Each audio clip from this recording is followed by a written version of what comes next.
In this video, I plan to share some of the tips and challenges that I face as I frame my basement. So far, I've completed just the one wall that's behind me, so I still have the remainder of my basement to frame. But I have a couple of tips that I'm going to use as I frame my basement that may prove useful to my viewers, and a couple of challenges along the way, especially given that I'm a do-it-yourselfer working alone.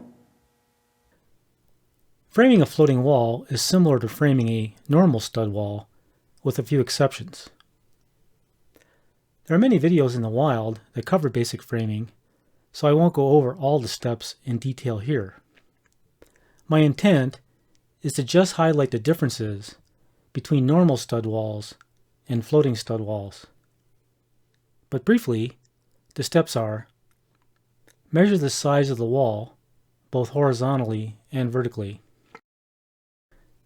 Determine the length of the studs, taking into account the size of the desired gap, 1.5 inches in my case. Cut the studs and plates to length. Build the wall. Stand up the wall.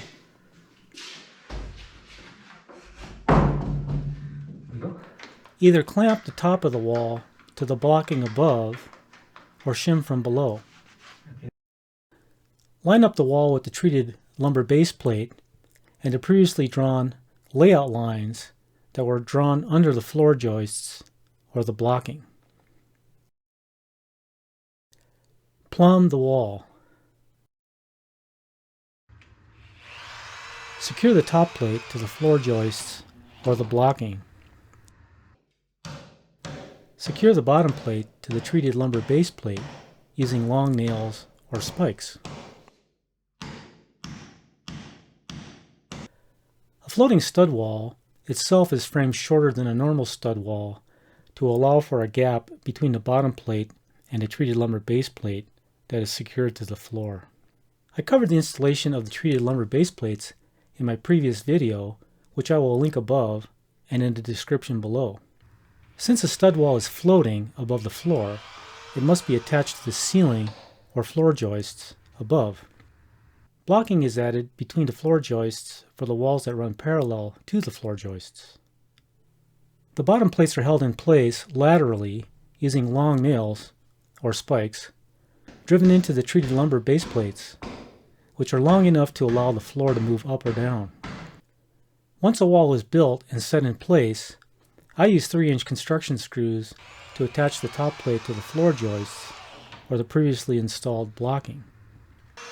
I also secure the studs to the top plates using 3.5-inch construction screws, as I plan on attaching shelves or cabinets to the walls.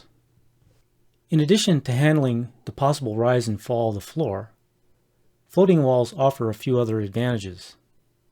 The framed wall is shorter than a conventionally framed stud wall, and so it can be constructed, then stood up.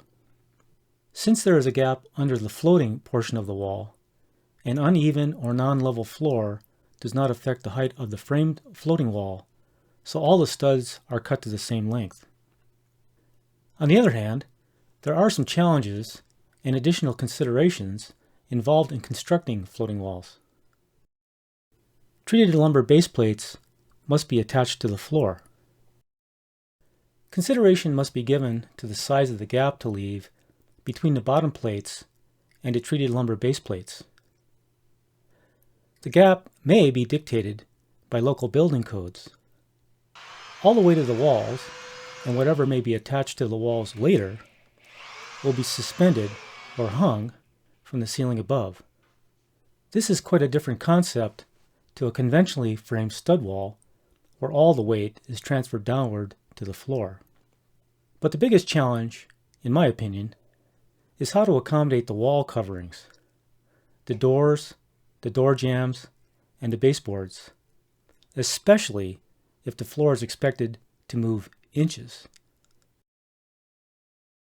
So I'm getting ready to frame this north wall, which will actually be between my west wall, which is already framed, and my east wall, which is already framed. And I got a couple of challenges here that I'm hoping to address and also just talk about here in this video. So clearly I have a couple of windows I have to frame around. And I also have a water main shutoff that I'll need to access with an access panel, which I've previously purchased, which is approximately 12 inches square. So there's a couple of things that I'm trying to accommodate. And one is I'm trying to build this wall so that the studs don't end up directly underneath my floor joists, because then it would be difficult to attach the top plates to the floor joists. But I'd like to have them relatively close to the floor joists so that, look for a little bit more stiffness. So I don't want to I prefer not to screw the top plate to the floor joist in mid-span, because then it wouldn't be as stiff. So as you can see here, the water main comes in kind of close to the floor joist on the right. So if I can actually center this bay off to the right a little bit, that would be ideal. The other thing that I'm going to do in this case, like I did with my east wall, is I'm going to actually frame this in two smaller sections. The entire wall is almost exactly 24 feet long, just shy. So I'm going to use two 12-foot pieces. The one on the left is actually a stock stick of 12 foot, so it's actually like 12 foot 1 inches long. And the ones on the right, I cut the length. As you can see, I already got them fit in place. I got my two plates laid out. So that's where the break is. Now, since I'm going to be framing these separately, I would like to have that gap between two studs so that I can put a splice plate across. So you can kind of see, so I'm getting some constraints here. Now, the final constraint is I got these two windows, and I would, if I can do this intelligently, so I don't have to waste lumber, that would be outstanding. Well, as it happens, when I had these windows put in, the guys that cut the hole for the window frames must have actually taken this into account, because the left edge of this window is on 16-inch centers from the left edge of this window within about 1/8 of an inch. I'm framing in a closet, but then I have this connector for the connecting wall. So you can see here I got a stud. I got this stud laying flat to butt up against this wall, and then I have the outer stud. I can take advantage of the fact that I'm really starting on the outside of this wall, and I can readjust my 16-inch centers and treat this as a separate wall. So what I've decided is, I've been kind of just experimenting around here a little bit with my tape measure. So I got the two plates laid down on the ground. If I give myself some clearance, I can actually put a stud to the left of the 16-inch center mark, and then I'll have a little bit of a space before I put to give me some margin for my jamb. If I do that, this 144-inch mark, I can put a stud to the left of that, which will actually end up just to the right of this floor joist above, which of course will do the same for this floor joist to the left of my water main, and it'll give me plenty of room to box in the access panel. And as you can see here, I then have a 128-inch mark. I can put a stud to the left of that. Here's my splice, my gap, and there's my 112-inch mark, which of course again is on 16-inch centers. So with this window, the frame would have a slightly larger gap between the stud and the jamb, but I can easily shim that. So I have the west section of my north wall stood up temporarily. So I just have it blocked up there. It's not nailed or anything. I just have a single nail holding the top plate so the wall doesn't tip forward. But what I decided to do in this case is to not actually frame the window while it was on the floor before standing it up. But what I did instead is I have the king studs installed to the left and right of the window. Then I can do is I can be a little more careful about deciding what the length of the trimmers should be in order to get the header above the window set where I want, and then also the sill plate, for the window set at the correct height. Once I get those cut to the right size, I'll pull the wall back down and nail everything together, and then stand the window back up and install. I went ahead and measured the length of my trimmers and the header above the window, and I have those installed temporarily. And then next, I determine the length of my lower cripples or the jack studs for my sill plate. And I just have two of those cut to length and installed. And then finally, I install the sill plate, which in this case I use a 2x6 just to get a little bit closer to the actual window itself, so that I have a little bit more strength. Now granted, it's not going to be supported on the ends entirely. I mean, I'll have it nailed into. I'll screw it into the trimmer, which will be screwed to the king stud, and then of course it'll be secured to the jack stud below. But that just will give me a little bit more purchase when I actually go ahead and put my jambs in. I build the wall sections with the top plate facing the destination wall so I can rotate the wall under overhead obstacles.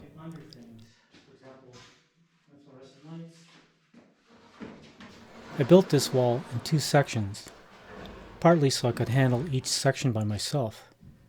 Plus, I did not have enough space to assemble the entire wall at once.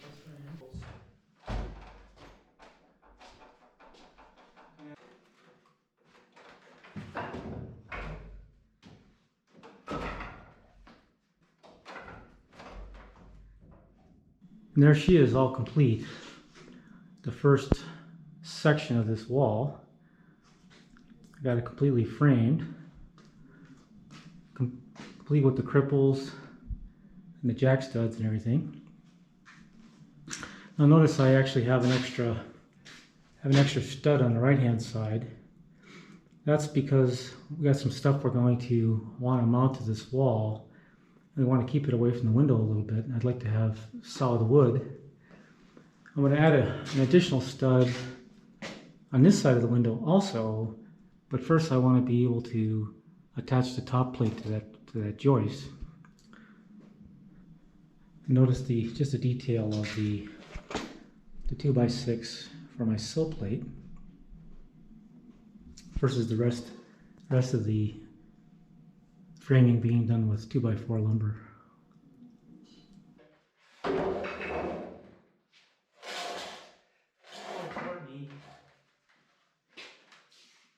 Notice that I had framed the end walls first, which contain the four corner studs. This allowed me to place this wall between the two end walls. I mapped out the order of assembly of the walls in advance, with attention to where and how the corners should be placed.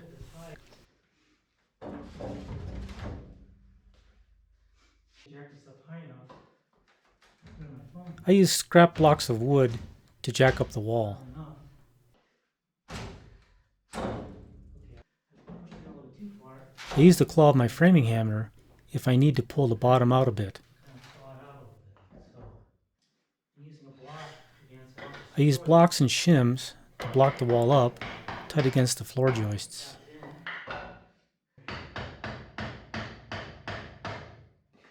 I drill 3/16" holes in the center of each stud bay to accept 60-penny 6-inch spikes. I insert a 60-penny spike on each end of the wall section. I use a speed square or a length of 2x4 to line up the bottom plate with the treated base plate. I lightly set the spikes on both ends of the wall section. I don't drive them, I just set them enough to hold the bottom in position while I adjust the top of the wall. I check the wall for plumb. Check for level.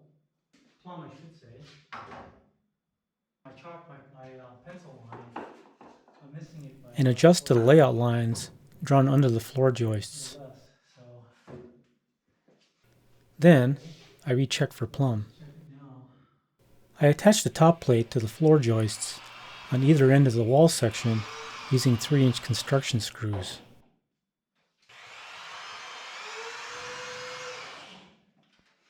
Notice the location of the studs relative to the floor joists. This was another consideration when I was laying out the location of the studs. Now that I have the entire wall tacked in place at the corners, I will check for plumb again and readjust if needed. I take my time here as I consider this an important step. I install the splice plates using 3-inch construction screws. I prep the upper splice plate by starting all my screws while on the floor. Then I install overhead. I place all my spikes in the previously drilled holes. I attach the entire length of the top plates to every joist using 3-inch construction screws. I slam in all the spikes. I remove the blocks. I nail the end studs to the adjacent walls. So I have my wall installed, and I got it attached to the floor joists. I have my spikes all installed, and I have it attached to the end walls as well. So for a final step, what I'm going to do is I'm going to actually attach my studs to my top plate using construction screws. Now recall, this is a floating wall, so that all of the weight of the wall and anything that's going to be attached to it subsequently is supported and hanging from the floor joists. So I've already attached the top plate to the floor joist using construction screws, but the studs themselves are attached to the top plate using coated 16-penny sinkers, which are pretty good nails, except that they're attached inside the end grain, so they'll have a more of a tendency to pull out over time. And granted, the sheetrock itself can add some structure too, but I'm going to go ahead and use some construction screws. So for that, I'm actually using these number 10 by 3.5-inch screws that are actually made by Spax. This particular screw that I've selected, they're 3.5 inches long, so I'm going to go in at a pretty significant angle, like so. So I'm going to come down about 1.5 inches and go ahead, I don't know if I can use the term toe screw, but basically I'm going to toe screw it in here, like so. And I'll do this for every major stud.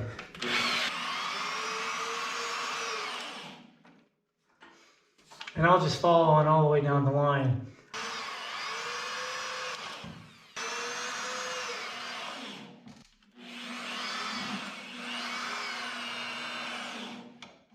You'll notice here I have my trimmer stud and a king stud, but then I added an extra stud to the outside.